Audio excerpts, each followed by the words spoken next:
Okay, on to our next circle theorem, year 10. We're doing quite well here, and we're starting to move away from rules that are linked just to that initial circle theorem of the angle at the centre and the angle at the circumference.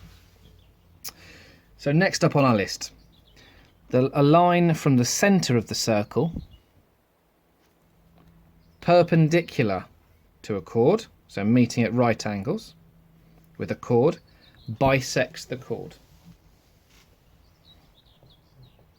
A line from the centre of the circle perpendicular to the chord, so this is the start of a radius. If you meet it at right angles, it cuts this line in half. If you want to have a think for yourself, pause the video now before I start giving it any clues and talking it through.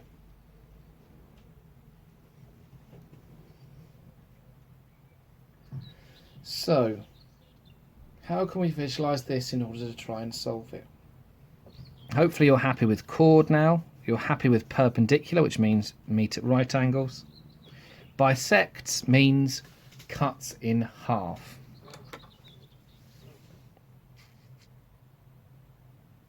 Well, I'm going to give you a little clue.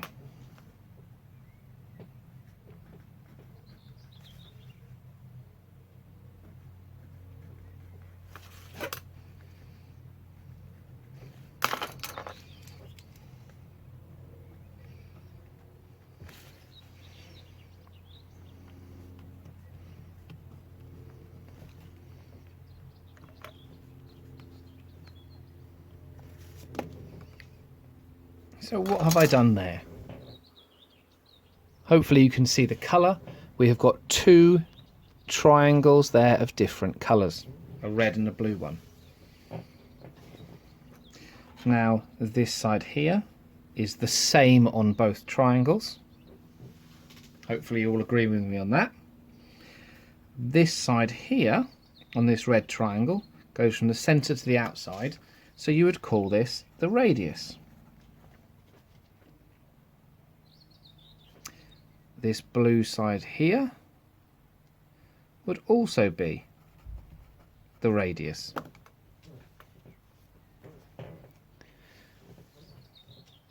Can you use the fact that these two are the radius and this side is the same in order to argue anything about these two other sides?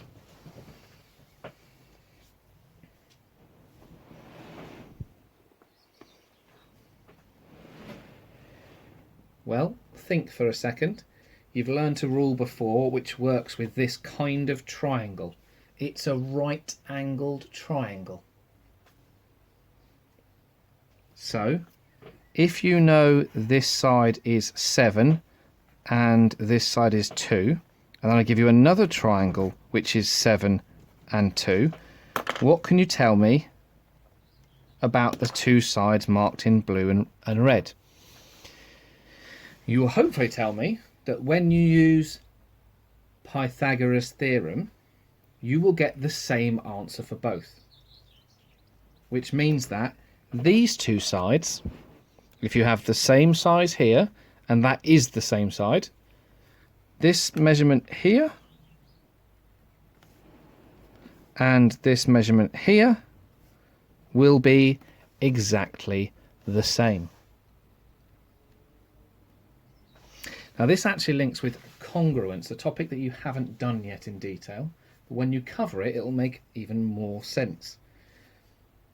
So, the two triangles we've drawn share two common sides, therefore the third side, because they're right angled, must be the same length, which means that if this comes down here at a right angle, and then you have to use Pythagoras to find this because it's right angled, and these two are the same, this one must be the same.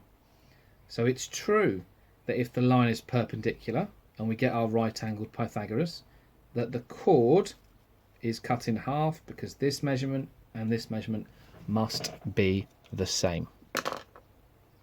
Copy the notes down please, and then we'll move on to the next circle theorem shortly.